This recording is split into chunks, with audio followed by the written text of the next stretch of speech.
सूबे के महामहिम राज्यपाल सह विश्वविद्यालय के कुलाधिपति राजेंद्र विश्वनाथ हार्लेकर आज तिलकामांझी भागलपुर विश्वविद्यालय सीनेट की बजट को लेकर बैठक में पहुंचे। इस बैठक की अध्यक्षता कुलाधिपति राजेंद्र विश्वनाथ हार्लेकर ने किया। विश्वविद्यालय के लिए यह पहला मौका था जब कुलाधिपति सीनेट की बैठक में शिरकत किए। राज्यपाल के पहुंचते ही उन्हें गार्ड ऑफ ऑनर दिया गया। उसके बाद कुलपति प्रोफेसर डॉक्टर जवाहरलाल के द्वारा कुलाधिपति का पुष्प गुच्छ व अंगवस्त्र देकर सम्मान किया गया। उसके बाद कुलगीत और स्वागत गान से इस बैठक की शुरुआत हुई। प्रशासन की ओर से सुरक्षा के पुख्ता इंतजाम किए गए थे। सीनेट में तिलकामांझी भागलपुर विश्वविद्यालय के 6.73 अरब के बजट पर वार्ता के लिए यह बैठक रखी गई। ये बैठक TMBU अंतर्गत सुंदरवती महिला महाविद्यालय में आयोजित की गई। बैठक के दौरान तिलकामांझी भागलपुर विश्वविद्यालय के कुलपति, प्रतिकुलपति, रजिस्ट्रार के अलावा सभी सीनेट के सदस्य मौजूद थे। वही सीनेट के बैठक के बाद कुलाधिपति कुप्पाघाट आश्रम पहुंचे, जहां उन्होंने साधु संतों से मिलकर कई बिंदुओं पर वार्ता की। कर सकते हैं ना हम सभी मिलकर, मेरा अकेला कुछ काम नहीं है। मैं इसीलिए अधिशत की बैठकों में जाता हूं कि आपके साथ बैठो, चर्चा करो, विमर्श करो, आपका मत क्या है, आपका विचार क्या है, इसको मैं समझ सकूं। राजभवन में बैठकर मुझे पता नहीं चलेगा। इसीलिए मैं आज 5 घंटे प्रवास करके पटना से यहाँ आया हूँ, इसी कारण, ताकि मैं आपके विचार के इस विश्वास के साथ आने चाहिए कि मेरी एग्जाम, आने वाली एग्जाम समय पर ही होगी। त्रुटियां कुछ भी हो सकती है। अभी यहाँ मामला आ रहा था, CBCS का आ रहा था और कुछ बाकी के मुद्दे आ रहे थे। कैसे 3 साल की या 4 साल की बैठक पर परीक्षा होती है, बैठक सत्र होते हैं वगैरह। ये सब टेक्निकल बातें हैं, तकनीकी है, तकनीक नहीं, कुछ नहीं उसमें, उसको हम बैठकर सुलझा सकते हैं। हमारी परंपरा रही है इस प्रदेश की।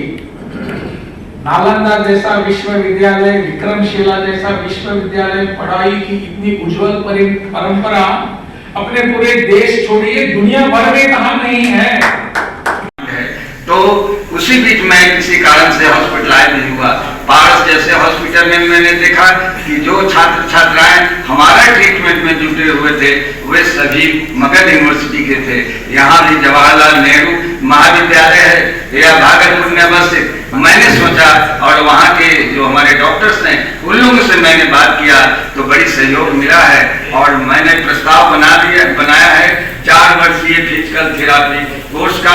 और इसका इतना डिमांड है कि न सिर्फ युवा, न सिर्फ एक्सीडेंट वाले लोग, बल्कि बुढ़ापा और मास्टर डिग्री कोर्स के नए कोर्स संचालित करने का लिया गया है। महोदय, सर्टिफिकेट कोर्स के अंतर्गत जो प्रारंभ करने की हमारी योजना है उसमें nutrition and child care, cyber law and human rights, Persian, Tirhuta and Maithili लिपि, yoga, disaster management, tourism and travel management, intellectual property rights है।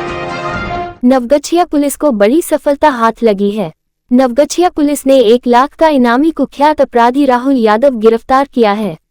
राहुल यादव को असम के गुवाहाटी से गिरफ्तार किया गया। 8 मार्च को प्लॉटर व प्रमुख के बेटे मिथुन यादव के हत्या मामले समेत कई हत्या व लूट मामले में मुख्य आरोपी था राहुल यादव। पुलिस को काफी दिनों से राहुल यादव की तलाश थी। कुख्यात छोटुआ यादव ने सलाखों के पीछे से रची थी मिथुन के हत्या की साजिश। राहुल यादव को इसकी सुपारी मिली थी। प्लॉटर की हत्या कर राहुल फरार हो गया था। राहुल यादव की गिरफ्तारी के लिए पुलिस के द्वारा स्पेशल टीम का गठन किया गया था। जी, नवगछिया जिला पुलिस एवं STF के द्वारा संयुक्त कार्यवाही करके असम राज्य से राहुल यादव को पकड़ा गया है। दिनांक 8 मार्च को, जैसे कि आप लोग जानते हैं, मिथुन यादव की हत्या कर दी गई थी। इसी हत्या के क्रम में राहुल यादव को गिरफ्तार किया गया। पूर्व में भी यह विनोद यादव के हत्याकांड में वांछित था। इसके अलावा पचगछिया में जनवरी माह के अंत में फायरिंग की गई थी रंगदारी के उद्देश्य, उस केस में भी यह वांटेड था। इस पर 1 लाख का इनाम घोषित किया हुआ है। इस हत्याकांड में इसने कुछ लोगों के नाम हमें बताए हैं जो इसके साथ शामिल थे। उन लोगों की गिरफ्तारी के लिए भी SIT गठित की गई है एवं वो छापेमारी कर रही है। इसको किसी पुराने अपराधी ने, इसका नाम मैं अभी आपके सामने नहीं लेना चाहूंगा, वह उस जमीन पर कब्जा करना चाह रहा था। यह जमीन मिथुन यादव के पास थी। मिथुन यादव इस पर अपना गोदाम बना रहा था। उसी जमीन पर कब्जा करने के उद्देश्य से उस अपराधी ने इसे 60 से 70 हजार रुपए एडवांस के तौर पर दिए थे एवं अन्य रुपए घटना होने के बाद देने की बात कही थी।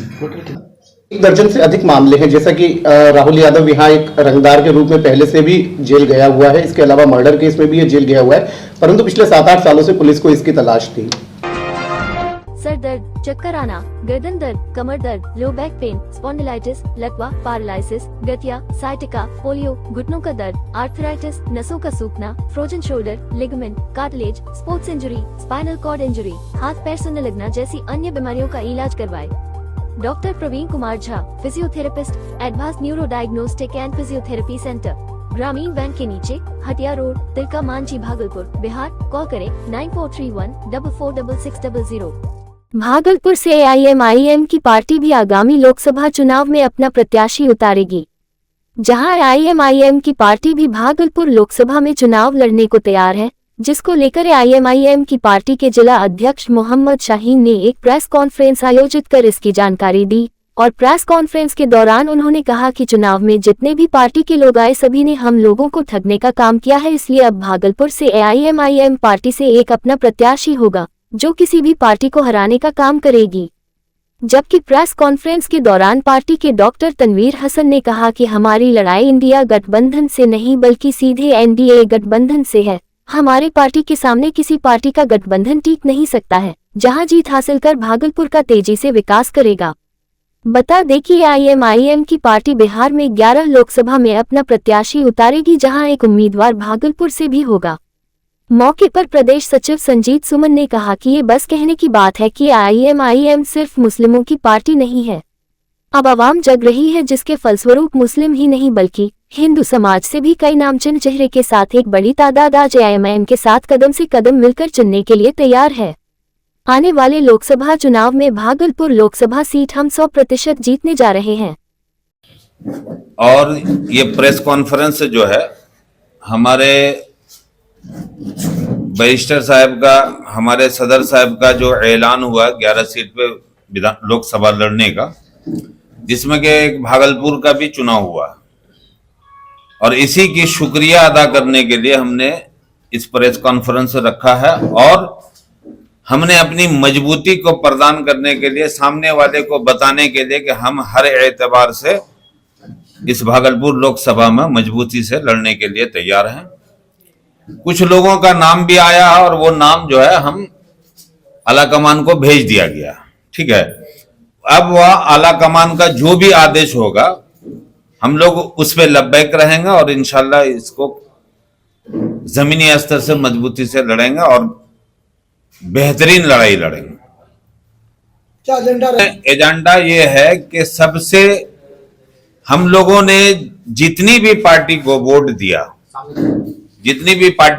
दिया है, हम लोगों के हित में कहीं कुछ बेनिफिट नहीं मिला। और ये लोग जो बोलते हैं कि बस हम ही हरा सकते हैं, लेकिन ऐसा कहीं कोई, क्योंकि इसका अगला जो 2019 का जो चुनाव हुआ था उसमें रिजल्ट आ गया कि 39 सीट में 39 सीट एनडीए ने जीता था और मात्र एक सीट जो है अभी जो इंडिया गठबंधन बना है वो एक सीट हासिल किया। ये जो अपने आप को दावा करते हैं कि हम ही हरा सकते हैं, मेरे अलावा कोई नहीं हरा सकता, और वही डर दिखा करके हम लोगों को बेवकूफ बनाया जाता है।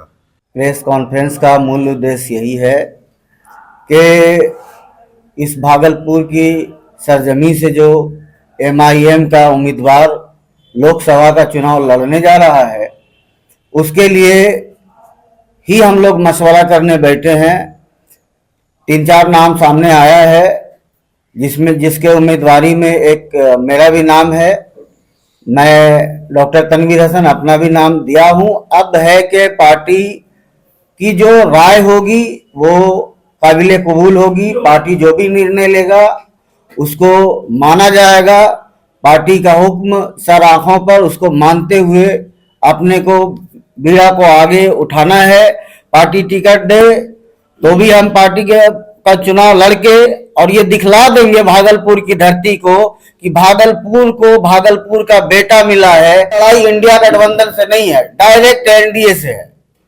इंडिया गठबंधन मेरी लड़ाई में नहीं है, एनडीए से मेरी लड़ाई है। इंडिया गठबंधन का पहले भी जो हाल आपने देखा है, ये बोल दिए कि मतलब 40 में एक सीट निकाला था, तो वो लड़ाई में कहां है? हमारी लड़ाई एनडीए गठबंधन से, हमारी लड़ाई भाजपा से डायरेक्ट है, हमारी लड़ाई जदयू से है।